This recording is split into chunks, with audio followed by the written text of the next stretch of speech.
Bonjour mes chers étudiants, voilà, bonne reprise. Aujourd'hui, on va essayer de vous expliquer la différence entre la micro et la macroéconomie.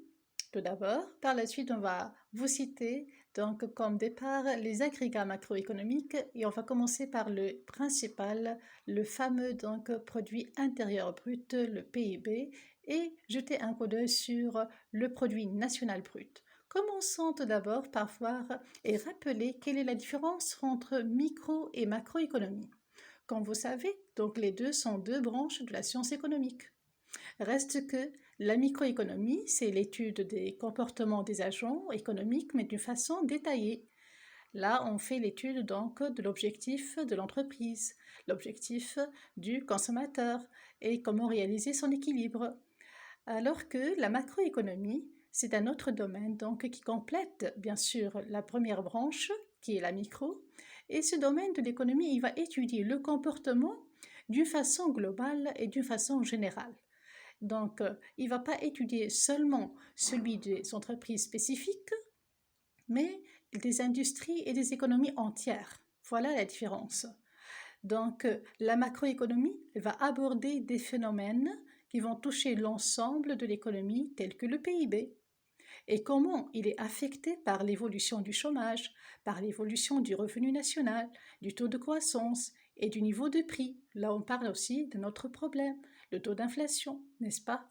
Voilà la différence entre la micro et la macroéconomie. C'est ce qu'il faut savoir tout d'abord, et sachant que ces deux se complètent et sont interdépendantes. Passons maintenant à voir les agrégats macroéconomiques comme première partie que je vous offre et je vous invite à voir comment se calcule ce fameux agrégat. Si on dit agrégat tout d'abord, ça veut dire une variable, d'accord?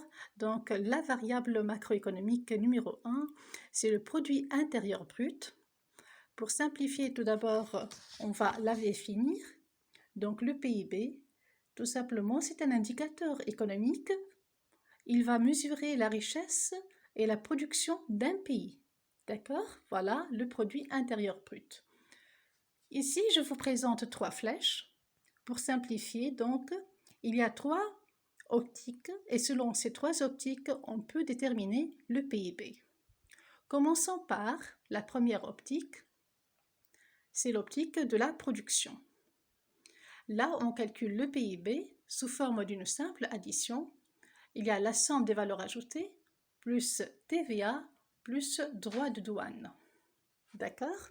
Voilà donc la première optique. On peut aussi déterminer le PIB, le produit intérieur brut, selon l'optique de dépenses. Et voilà, puisqu'on parle de dépenses, on va parler de consommation, d'investissement. Donc le PIB sera tout simplement grand C plus I plus G plus X moins M. C, c'est la consommation. I, c'est l'investissement. Grand G, ce sont les dépenses de l'État. Donc on est toujours dans le cadre de dépenses. Et X, les exportations. Et attention, ce n'est pas plus, on va alors faire moins les importations. On va soustraire les importations. Là, on arrive à faire déterminer le PIB selon l'optique de dépenses. Et troisième optique pour déterminer le PIB selon l'optique de revenu. Et puisqu'on parle de revenu, on parle de salaire. D'accord? On parle d'excédent brut d'exploitation. On parle de taxes indirectes. Et toujours, s'il y a des subventions, on va les soustraire moins les subventions, car ce ne sont pas des revenus, ce sont des dons. Comme ça, alors, on simplifie qu'il y a trois optiques pour calculer le PIB. Si on dit PIB, on dit produit intérieur brut. On peut automatiquement déduire le PIN. Le PIN, c'est le produit intérieur net. D'accord? Donc il y a une différence entre le brut et le net. Et ici, simple différence, c'est le fait de faire PIB moins amortissement. On aura le PIN. D'accord?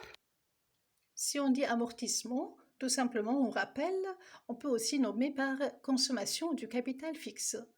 Ça mesure le taux auquel donc la valeur du stock diminue. Il y a alors une diminution du stock, c'est ça l'amortissement. Et ce sera par période, à cause de l'usure ou bien de l'obsolescence, bien sûr. Et toujours dans l'exercice, on vous donne donc l'amortissement comme valeur.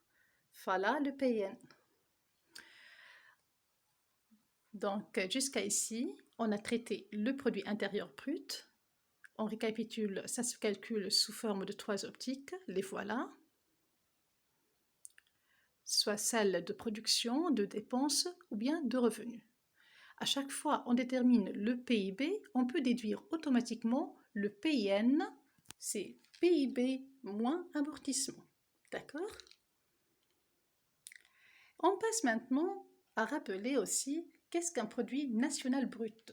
C'est un autre indicateur économique, donc c'est le produit national brut nommé par PNB, au lieu de PIB, on a PNB. Le PNB, il mesure alors, bien sûr, la production d'une nation. Il tient compte de tout ce qui est revenu net, qui est reçu du reste du monde. Alors, le voilà, le PNB, c'est le PIB plus les revenus nets du reste du monde. Et si on dit revenus nets du reste du monde, on n'a qu'à faire une petite différence entre tout ce qui est revenu reçu moins les revenus versés. Alors, en premier lieu, on prépare les revenus nets du reste du monde. Par la suite, on les ajoute au PIB qui est déjà déterminé. On obtient alors le produit national brut. On dit alors que le produit national brut, c'est un indicateur aussi économique. Il correspond à la production donc d'une richesse produite au cours d'une année toujours par l'ensemble des résidents et des ressortissants d'un pays. Voilà la différence entre le PIB et le PNB. Là, on tient compte de tout ce qui est donc reçu des résidents et des ressortissants du pays. Et voilà pourquoi on ajoute tout ce qui est revenu net du reste du monde. On va lancer une petite remarque, c'est que à chaque fois on calcule le produit national brut, on peut aussi déduire le produit national net. Le voilà, donc toujours le même principe, le produit national net sera le produit national brut moins les amortissements. D'accord? À chaque fois vous voulez déterminer le net, vous n'avez qu'à déterminer le brut et puis soustraire l'amortissement. On a presque fini avec cette capsule, mais on va déduire à la fin une bonne remarque. Pourquoi on calcule le PNB? Pourquoi on calcule le PIB? Certes, on a besoin de voir l'évolution de ces deux indicateurs économiques pendant des années, voir si ça évolue donc, si c'est croissant, si c'est décroissant, et les causes de la décroissance au cas où il y a une chute. Mais on peut aussi faire une petite comparaison entre ces deux indicateurs. Alors, si on remarque que le PNB il est supérieur au PIB, dans un pays, on peut déduire que ce pays il est développé. Et vice-versa. Si le PNB il est inférieur, on peut classer ce pays en voie de développement. Pourquoi? Tout simplement parce que le PNB, c'est le PIB plus les revenus nets du reste du monde. Alors, c'est tout ce qui est reçu ou moins tout ce qui est versé du reste du monde. Bref, ça englobe tout ce qui est investissement à l'étranger aussi, des résidents et des ressortissants. Donc, ce sera un bon signe si le PNB est plus élevé au PIB, qui est seulement donc un indicateur qui mesure la richesse intérieure d'un pays. Voilà comment on classe les pays à travers ces deux premiers indicateurs. J'espère que c'est clair. Donc voilà, on récapitule que la macro, donc, elle englobe beaucoup de facteurs et qui aident à nous aider à savoir comment est la santé économique d'un pays à travers l'évolution de quelques facteurs. Parmi les facteurs aujourd'hui, on a vu le PIB, le PNB. La prochaine fois, on aura la suite. Merci. Bye bye.